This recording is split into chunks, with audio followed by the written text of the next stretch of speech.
Dear students, पिछले lecture में internal audit क्या होती है, क्या उसका इम्पोर्टेंस है, क्या ऑब्जेक्ट्स होते हैं, उसके बारे में मैंने आपसे चर्चा की थी।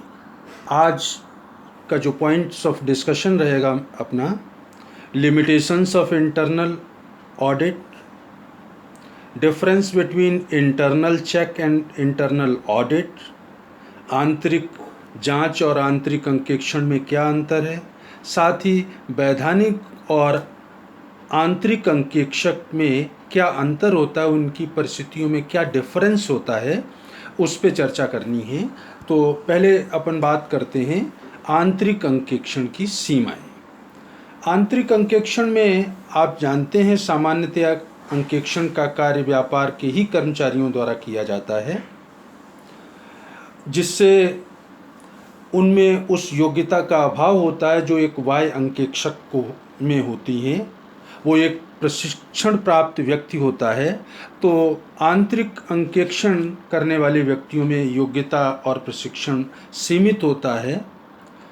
दूसरा, आंतरिक अंकेक्षण में जो लोग लगे हुए होते हैं उनको स्वतंत्रता की कमी होती है, क्योंकि वो एक तरह से व्यवसाय के ही कर्मचारी होते हैं और व्यवसाय के कर्मचारी होने के नाते जो हायर मैनेजमेंट के लोग हैं, उच्च अधिकारी हैं, उनके प्रभाव से वो मुक्त नहीं हो सकते हैं।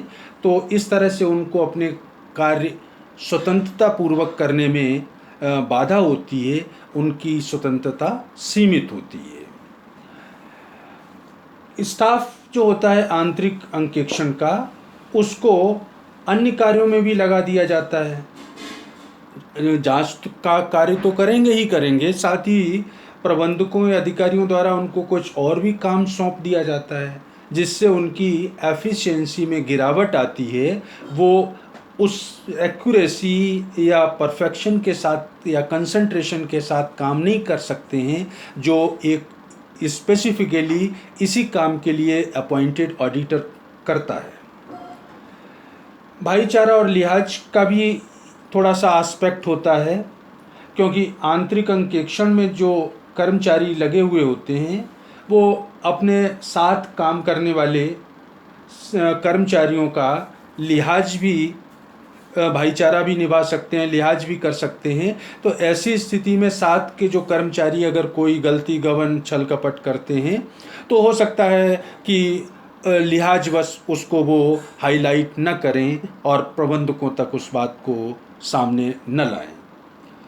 पूर्वाग्रह से भी ग्रसित हो सकते हैं, क्योंकि आंतरिक अंकेक्षण कार्य में लगे हुए कर्मचारी अन्य कर्मचारियों के बारे में पहले से ही सुनी सुनाई व्यक्तिगत सूचनाएं रखते हैं और अपनी जो जांच है वो पूर्वाग्रस्त होकर के करेंगे। तो इसलिए इनका कार्य जो होता है वो वस्तुनिष्ठ नहीं हो सकता है। मीन्स ये फ्री या बिना किसी पूर्व धारणा के अपना काम नहीं कर पाते हैं।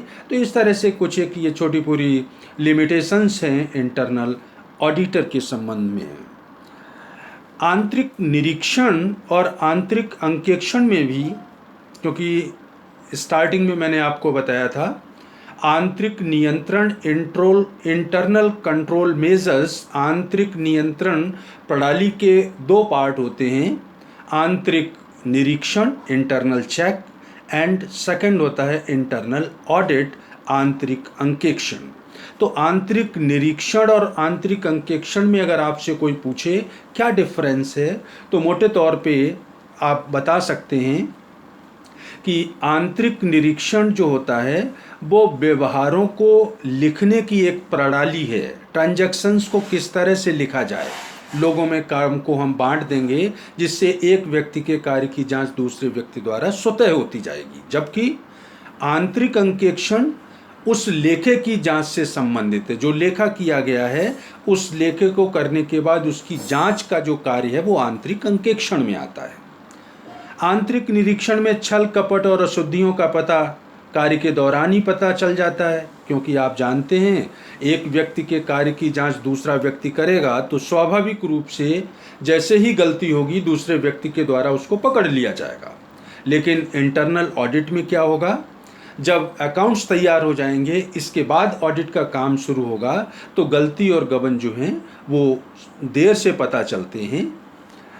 आंतरिक निरीक्षण प्रणाली में लेखे एवं जांच का कार्य लगभग साथ साथ चलता है। ट्रांजैक्शन होते रहते हैं और जांच करने वाले एक से व्यक्ति के कार्य की जांच दूसरा करेगा, तो वो साथ साथ चलता रहता है। जबकि आंतरिक अंकेक्षण में जांच का कार्य जो होता है वो लेखा कार्य जब समाप्त हो जाएगा उसके बाद ही शुरू होगा। मीन्स वहाँ तो इंटरनल चेक में लेखा और उसकी जांच साथ साथ चलेगी, ऑडिट में लेखा का कार्य समाप्त हो जाएगा, इसके बाद ऑडिट का काम शुरू होगा। आंतरिक निरीक्षण से लेखा प्रणाली जो आपने अपनाई है ट्रांजैक्शंस को दर्ज करने के लिए, उसकी विश्वसनीयता कितनी इफ़ेक्टिव है, वो प्रभावशीलता का पता चलता है। जबकि आंतरिक अंकेक्षण लेखा प्रणाली जो आपने लेखा प्रणाली अपना रखी है ट्रांजैक्शंस को दर्ज करने के लिए, और आंतरिक निरीक्षण उनको चेक करने के लिए जो सिस्टम डेवलप किया हुआ है, दोनों की ही जांच की जाती है। तो आंतरिक निरीक्षण में तो लेखा प्रणाली की ही सिर्फ बात होती है, जबकि आंतरिक अंकेक्षण में लेखा प्रणाली और आंतरिक निरीक्षण जो चेकिंग का सिस्टम आपने बनाया है उन दोनों की ही जांच की जाती है। आंतरिक अंकेक्षण जो होता है वो एक उपदेशक क्रिया है, क्योंकि पहले खाते तैयार हो गए, फिर आपने उनकी जांच की और फिर आपने उसके बारे में जो गलती गबन या आपने सलाह देनी थी वो आप सलाह देंगे, एडवाइस देंगे, जिसको बाद में इम्प्लीमेंट किया जाएगा अगर प्रबंधक चाहेंगे। जबकि आंतरिक निरीक्षण क्या होता है, एक ऑपरेटिंग क्रिया है, मीन्स वो क्रियान्वित वो साथ के साथ ही हो रही होती है। आंतरिक निरीक्षण में एक व्यक्ति के कार्य की जांच दूसरा व्यक्ति कर रहा होता है, जैसे ही कोई गलती गबन या प्रक्रिया या नियमों का पालन नहीं हो रहा है तो उसको तुरंत ही प्रबंधकों के संज्ञान में ला करके उसको कार्यवाही में अपन शामिल कर सकते हैं, उसको लागू किया जा सकता है। जबकि आंतरिक अंकेक्षण में सारा काम होने के बाद उसकी सलाह आती है, तो वो एक तरह की उपदेशक स्थिति होती है या एडवाइजरी फंक्शन होता है जो सलाह देता है। जबकि वो आंतरिक निरीक्षण में तुरंत ही प्रभावी हो जाती है, कार्यान्वित की जा सकती है। आंतरिक अंकेक्षण में जांच करने वाले व्यक्ति अलग होते हैं, क्योंकि ऑडिट का काम विशेष योग्यता प्राप्त व्यक्ति करते हैं, तो इंटरनल ऑडिटर के तहत जो स्टाफ होता है वो खातों की जांच खाते तैयार होने के बाद करता है, तो इसके लिए वो अलग ही स्टाफ होता है। जबकि आंतरिक निरीक्षण में लेखा करना और उसकी जांच करना दोनों ही काम व्यवसाय के कर्मचारी करते हैं, क्योंकि इंटरनल चेक में एक व्यक्ति के कार्य की जांच दूसरा व्यक्ति करेगा, तो पहला व्यक्ति ट्रांजैक्शन करेगा, फिर दूसरा उस ट्रांजैक्शन को आगे दर्ज करेगा, दर्ज करने से पहले पिछले के द्वारा किए गए ट्रांजैक्शन की जांच करेगा। तो इस तरह से इंटरनल कंट्रोल सिस्टम के दो पार्ट हैं, internal check and internal audit. दोनों में बेसिक डिफरेंस यही है कि इंटरनल चेक एक तरह की प्रणाली है जो आपने अकाउंट या ट्रांजैक्शन हुए हैं उनको लेखा पुस्तकों में सही ढंग से दर्ज किया है या नहीं किया है इसकी जांच करता है, और इंटरनल ऑडिटर इस बात की जांच करता है कि लेखे आपने अपनाए हैं वो सही हैं, लेखा व्यवसाय की सही स्थिति का चित्रण करते हैं, और इंटरनल चेक का जो आपका सिस्टम है वो प्रभावी है, सही ढंग से काम कर रहा है या नहीं कर रहा है। अब बात करता हूँ जो वैधानिक अंकेक्षक होता है और आंतरिक अंकेक्षक होता है, उनमें क्या डिफरेंस होता है। कुछ तो आप जानते हैं कि चूंकि दोनों ही ऑडिट का काम करते हैं, लेखों की ही जांच करनी है, चाहे वो इंटरनल ऑडिटर हो चाहे इंस्टीट्यूटरी वैधानिक अंकेक्षक हो, तो दोनों का ही काम लेखों की जांच करना होता है। दोनों ही बेसिक ऑडिट टेक्निक्स को अपनाते हैं, एक ही काम होता है उनका कि व्यवसाय में जो लेखे किए गए हैं वो सही हैं, उचित हैं, साथ ही संपत्तियां, दायित्वों और व्यवहारों का वेरिफिकेशन करते हैं। अपने अपने तरीके से और अनुभव के आधार पे अपने कार्य करने का तरीका बदलते हैं। दोनों ही जो इंटरनल ऑडिटर है और वैधानिक अंकेक्षक है, आंतरिक निरीक्षण की व्यवस्था जो अपनाई गई है संस्था में, उसकी भी जांच करते हैं कि वो प्रभावशाली है या नहीं है, और उसकी कमजोरियों को दूर करने के उपाय सजेस्ट करते हैं। तो इस तरह से कुछ एक बातों में तो समानता होती है, क्योंकि दोनों ही जांच का काम करते हैं और एक ही फील्ड में जांच करते हैं। लेकिन इसके बावजूद वैधानिक और आंतरिक अंकेक्षक में बहुत सी विषमताएं हैं, मीन्स उनमें अंतर है। पहला अंतर होता है स्वतंत्रता का। आंतरिक अंकेक्षक आप जानते हैं कंपनी का कर्मचारी होता है, और कंपनी का कर्मचारी है तो उसकी सर्विस हो, चाहे उसका प्रमोशन हो, वो सब मैनेजमेंट के हाथ में होता है। तो मैनेजमेंट जिन चीज़ों में ज़्यादा रुचि रखते हैं वो उन्हीं पर फोकस करता है और उनसे स्वतंत्र होकर अपना काम नहीं कर सकता है। जबकि वैधानिक अंकेक्षक बिल्कुल स्वतंत्र व्यक्ति होता है। वो विधान के द्वारा नियुक्त किया जाता है, उसके कर्तव्य दायित्व तो कानून के द्वारा फिक्स हुए होते हैं। अधिकार प्राप्त होता है कि जिस कार्य को चाहे, जिस तरह से चाहे जांच कर सकता है, और अपनी रिपोर्ट भी वो बिना भय के जो चाहे वो लिख सकता है। जबकि आंतरिक अंकेक्षक प्रबंधकों से मुक्त नहीं हो सकता है, क्योंकि उसकी नौकरी ही उन पर निर्भर है, तो उनकी मंशा या उनकी अपेक्षाओं को ध्यान में रख करके ही उसको अपनी रिपोर्ट देनी होती है। साथ ही आंतरिक अंकेक्षक कंपनी के कर्मचारी होने के कारण जांच में उन पहलुओं को निश्चित रूप से ज़्यादा महत्व देगा जो प्रबंधक चाहेंगे। जबकि बाहर जो वैधानिक अंकेक्षक है वो उन तथ्यों पर ज़्यादा फोकस करता है जो बाहर के लोग जिनमें इंटरेस्टेड होंगे। मीन्स अंकेक्षक जो होता है वैधानिक, वो अपना जांच कार्य विधान द्वारा निर्धारित उद्देश्यों की पूर्ति के लिए ही करेगा। उन उद्देश्यों से वो हट नहीं सकता है। इसलिए ये कहा जाता है कि आंतरिक अंकेक्षक की जो रिपोर्ट होती है वो प्रबंधकों के लिए अधिक महत्वपूर्ण होती है, जबकि वैधानिक अंकेक्षक की रिपोर्ट जो होती है वो बाहरी व्यक्तियों के लिए अधिक महत्वपूर्ण मानी जाती है। आंतरिक अंकेक्षण को व्यवसाय का कर्मचारी होता है तो व्यवसाय के बारे में उसको ज़्यादा जानकारी होती है, जबकि वैधानिक अंकेक्षक का ये एक माइनस पॉइंट होता है, क्योंकि वो तो कुछ समय के लिए संस्था में आता है तो संस्था की बारीकियों से उस तरह से परिचित नहीं होता है जिस तरह से आंतरिक अंकेक्षक परिचित होता है। सामान्यतः आप जानते हैं कि जो बाहर वाले व्यक्ति होते हैं वो कंपनी की संपत्तियां, दायित्व, आमदनी और खर्चे पर ज़्यादा उनका फोकस रहता है।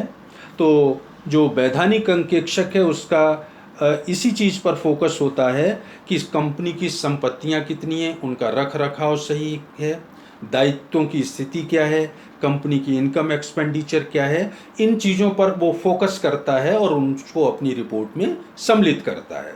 जबकि आंतरिक अंकेक्षक का मुख्य काम तो लेखा प्रणाली पर ध्यान देना होता है। लेखा प्रणाली जो आपने अपनाई है उसमें अगर कोई कमियां हैं तो उसको कैसे दूर किया जाए। तो दोनों ही अंकेक्षक जब अपना कार्य करते हैं तो उनके ऑब्जेक्ट में एक डिफरेंस होता है, इसलिए दोनों की रिपोर्ट भी उतनी दोनों की रिपोर्ट में भी वो समानता नहीं हो सकती है। आंतरिक अंकेक्षक जो होता है वो अधिक विस्तृत जांच करता है, और जैसे जैसे आप जानते हैं कि आंतरिक अंकेक्षण इंटरनल ऑडिटर अपनी जांच का दायरा बढ़ाता जाएगा, वैधानिक अंकेक्षक अपने कार्य को सीमित कर लेता है। क्योंकि इंटरनल ऑडिटर उन सारे खातों की चेक कर चुका है, जांच कर चुका है, तो टेस्ट चेकिंग के द्वारा वैधानिक अंकेक्षक ये मान सकता है कि जो ट्रांजैक्शंस किए गए हैं वो सही हैं और उन पर निर्भर रह सकता है, तो अपना कार्य सीमित कर सकता है। लेकिन मैं आपको पहले बता चुका हूँ, वैधानिक अंकेक्षक आंतरिक अंकेक्षक पर निर्भर रह के अपना कार्य तो कम कर सकता है, लेकिन अपने उत्तरदायित्व को कम नहीं कर सकता है। उसका उत्तरदायित्व समस्त कार्य के प्रति ही माना जाता है। साथ ही आंतरिक अंकेक्षक में बाहर के लोगों की रुचि नहीं होती है, कानून का नियंत्रण नहीं होता है। और आप जानते हैं कि वैधानिक अंकेक्षक पर कानून का नियंत्रण बहुत अधिक होता है।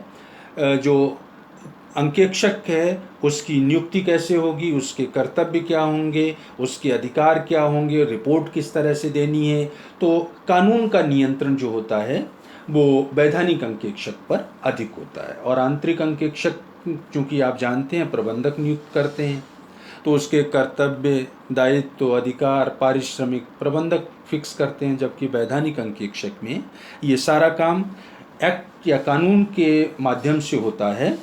तो वो निश्चिंत होकर के अपना काम कर सकता है, स्वतंत्र होकर के काम करके बिना भय के अपनी रिपोर्ट प्रबंधकों के खिलाफ भी दे सकता है। कंपनी की दशा में आप जानते हैं कि आंतरिक अंकेक्षक जो होता है वो प्रबंधकों के प्रति ही उत्तरदायी माना जाता है, और वैधानिक अंकेक्षक जो जांच का कार्य करता है उसको अपनी रिपोर्ट बोर्ड ऑफ डायरेक्टर्स को देनी होती है, और वो रेस्पॉन्सिबल माना जाता है शेयर होल्डर्स के प्रति। तो कुल मिलाकर के आप देख रहे हैं कि चाहे वो इंटरनल ऑडिट हो, चाहे वो इंस्टीट्यूटरी वैधानिक अंकेक्षण हो, दोनों में ही लेखों की जांच की जाती है। फोकस इसी चीज़ पे होता है कि लेखे पर्याप्त रूप से संस्था का सही उचित चित्रण प्रस्तुत करें, संपत्तियों की देखभाल और दायित्वों की स्थिति का सही विवरण प्रबंधकों और शेयर होल्डर्स के सामने लाया जा सके। लेकिन इनमें कुछ एक डिफरेंस था जो मैंने आपके सामने रखा है। लेकिन तो इस प्रकार हम देखते हैं कि वैधानिक अंकेक्षण और आंतरिक अंकेक्षण दोनों का अपना अपना महत्व होता है। किसी व्यवसाय में आंतरिक अंकेक्षण का होना वैधानिक अंकेक्षण की वांछनीयता को कम नहीं कर सकता है। तो वैधानिक अंकेक्षण आंतरिक अंकेक्षण को इस तरह से आप कह सकते हैं कि वो रिप्लेस नहीं कर सकता है कि वैधानिक अंकेक्षण मैं करा रहा हूँ तो इंटरनल ऑडिट कराने की ज़रूरत नहीं है। दोनों का अपना अपना स्थान है, और दोनों का एक दूसरे से कोऑपरेशन या सहयोग से जांच का कार्य सुगम हो जाता है और संस्था की वास्तविक स्थिति का चित्रण किया जा सकता है। तो इस तरह से ये जो चैप्टर मैंने स्टार्ट किया था इंटरनल कंट्रोल मेजर्स का, जिसमें इंटरनल चेक और इंटरनल ऑडिट के बारे में मैंने आपसे डिटेल में बात की। नेक्स्ट लेक्चर में मैं फिर आपसे किसी नए टॉपिक पे बात करूँगा। आज के लिए इतना ही।